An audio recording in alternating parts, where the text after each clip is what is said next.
Assalamualaikum warahmatullahi wabarakatuh. Para pemirsa yang budiman, kita lanjutkan kembali sambungan taklim wa taklum kehidupan Nabi Sallallahu Alaihi Wasallam dan sahabat radhiyallahu anhu yang zuhud dan sederhana. Rasulullah Sallallahu Alaihi Wasallam memperingatkan Umar radhiyallahu anhu dengan kehidupan beliau yang zuhud. Ketika Umar radhiyallahu anhu masuk menjumpai Nabi Sallallahu Alaihi Wasallam sedang berbaring di atas helai tikar yang terbuat dari pelepah daun kurma, sehingga di badan Nabi Sallallahu Alaihi Wasallam yang putih bersih dan indah itu terlihat jelas bekas daun kurma. Di tempat kepala beliau ada sebuah bantal yang terbuat dari kulit binatang yang dipenuhi oleh daun dan kulit pohon kurma.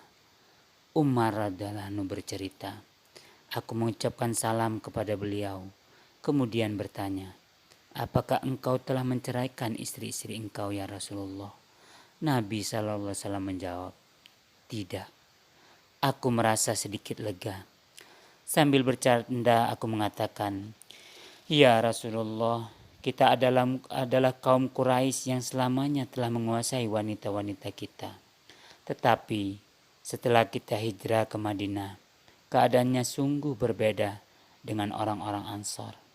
Mereka dikuasai oleh wanita-wanita mereka, sehingga wanita-wanita kita terpengaruh dengan kebiasaan mereka. Nabi SAW tersenyum mendengar perkataanku. Aku memperhatikan keadaan kamar Nabi.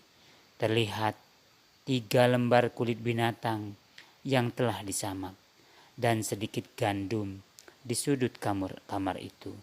Selain itu, tidak terdapat apapun. Aku menangis melihat keadaan itu.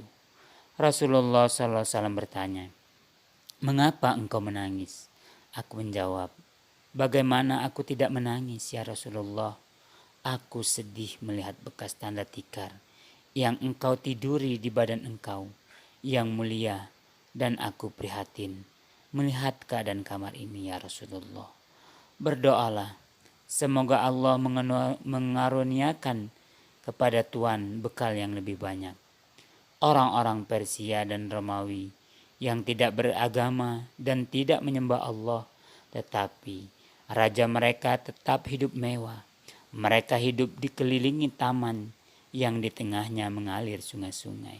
Sedangkan engkau adalah pesuruh Allah, tetapi engkau hidup dalam keadaan miskin. Ketika aku berkata demikian, Rasulullah SAW sedang bersandar di bantalnya. Lalu beliau bangun dan berkata, wahai Umar, sepertinya engkau masih ragu mengenai hal ini. Dengarlah, kenikmatan di dalam akhirat nanti jauh lebih baik daripada kesenangan hidup dan kemewahan di dunia ini. Jika orang-orang kafir itu dapat hidup mewah di dunia ini, kita pun akan memperoleh segala kenikmatan itu di akhirat nanti.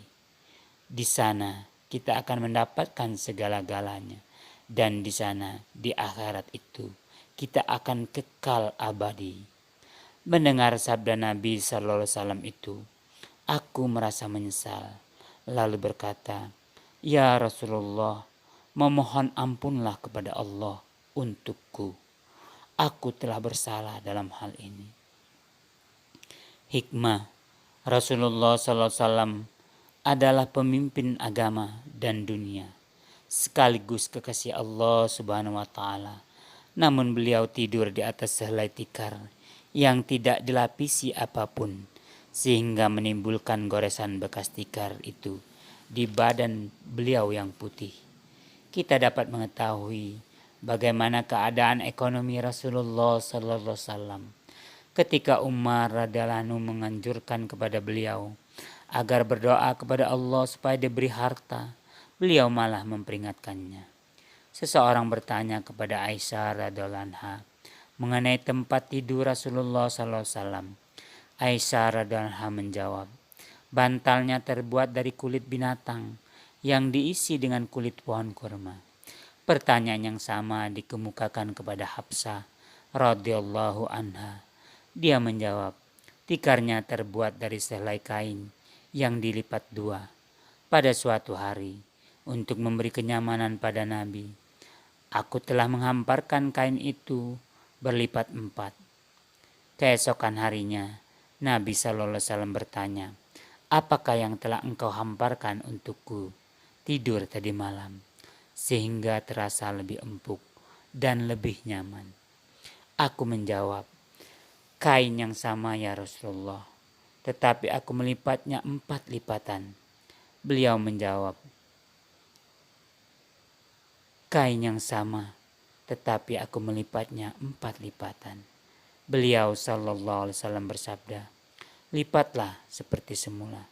Kenyamanan yang seperti tadi malam akan menghalangi sholat tahajudku. Samail Tirmizi.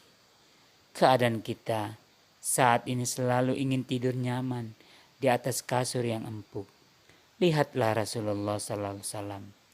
Padahal Allah Subhanahu Wa Taala pernah menawarkan harta, kekayaan yang banyak kepada beliau. Namun beliau menolaknya. Beliau tidak pernah mengeluh sedikit pun. Demikianlah yang dapat saya sampaikan.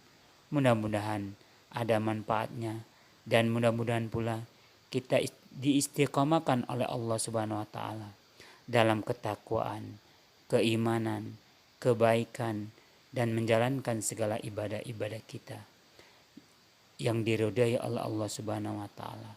Dan mudah-mudahan kita meninggalkan dunia ini dalam keadaan Allah ridho dan husnul khotimah. Wabillahi taufiq wal hidayah. Wassalamualaikum warahmatullahi wabarakatuh.